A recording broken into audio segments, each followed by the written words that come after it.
friends, welcome back to our channel Geologica. So we are here dealing with the oceanography and climatology MCQs for CSIR UGC NET Earth Sciences. So we will see here from question number 16 to question number 23. So let's begin with our first question. Here it is asking that with increase in depth the salinity, whether it increase or it will decrease, or both it will increase as well as decrease, and none of the above. So most of the people thinks that with increase in depth salinity increases, but this is not a true fact. In some areas of ocean the salinity increases with depth, while there are some areas where there is decrease in the salinity is recorded. So here both 1 and 2, third option will be our right answer. That salinity decreases in some areas while other areas have increase in salinity with depth. Then next question is, what will be the change in freezing point if we increase the salinity? So with increase in the salinity the freezing point decreases. It is just opposite phenomena. So freezing point will decrease as we increase the salinity. Whether if we decrease the salinity, if we decrease the salinity, the melting point or the freezing point will increase. So for an ideal liquid, ideal water which have pure H2O, it has the freezing point that is 0 degree Celsius.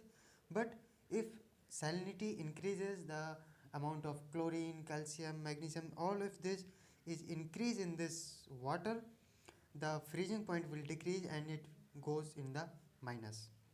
So here first option will be our right answer. The next question is, what will be the effect of salinity change on the density of water? Now here we have seen the change in freezing point. Now we will see the change in density. So with the change in salinity or with the increase in salinity, actually we are adding some amount of other elements like calcium, chlorine, magnesium. So because of increase in these elements which have the higher molecular weight than that of water, so that leads to increase in the density of water. So first option is density decreases with increasing salinity. Wrong. Density increases with decrease in salinity. This is also wrong. If salinity increase, density will increase. If salinity decrease, density will decrease. So third option is your right answer. The density increases with increasing in the salinity. Okay. Here third option will be our right answer. Then next question is, salinity of the ocean is measured by. So as you know, for the measurement of temperature we have thermometer. For the measurement of pressure we have the barometer. And same here, for the measurement of salinity the salinometer is used, and hence first option here is your right answer. Then next is, what is chlorinity? Chlorinity term is very important as far as the oceanography is concerned, because we uses this to measure the amount of salinity. So chlorinity is nothing but the weight of chlorine ion in the sample of seawater. Usually the sample is of 1 kilogram. So this is the chlorinity. Second option is our right answer. Then question number 21st is, which of the following is not a biotic deposit? So as you know, when we look at the oceans, there are a lot of deposits are found. Some are sand size, some are clay, and some of them are mud. Within that, where there are different type of muds: red mud, blue mud, green mud, and we have many biological deposits such as the calcareous deposits, phosphatic deposits, which are produced by the remains of organisms.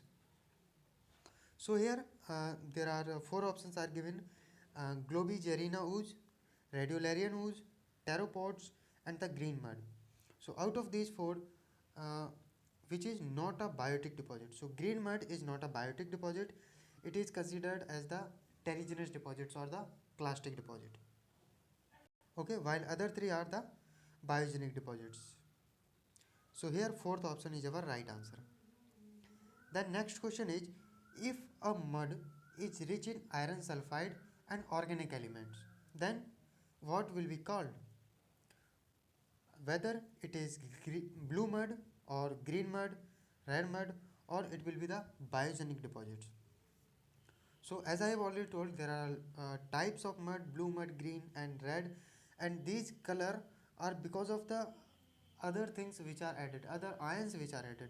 So if we have the iron sulfide and organic elements both are present, then it will be termed as blue mud. While if you have the what you known as the gluconite, so if you have the gluconite, that is a mineral, it will produce green color, and your mud will be green color. While if you have the several iron oxides present in the mud, then they will produce a red color, and hence the mud will be known as your red mud. So here iron sulfide and organic element produce your blue mud. Then next question is, which of the following is not a calcareous ooze? So within the ooze there are different chemicals, or different the chemical compositions are different. Some are calcareous CaCO3, some are the phosphatic, some are the siliceous.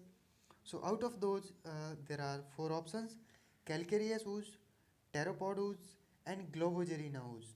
These three are mainly consist of calcareous or the calcium carbonate CaCO3, while your radiolarian ooze, this is consist of your silica. Okay, so here third option is our right answer, that radiolarian ooze is not a calcareous ooze.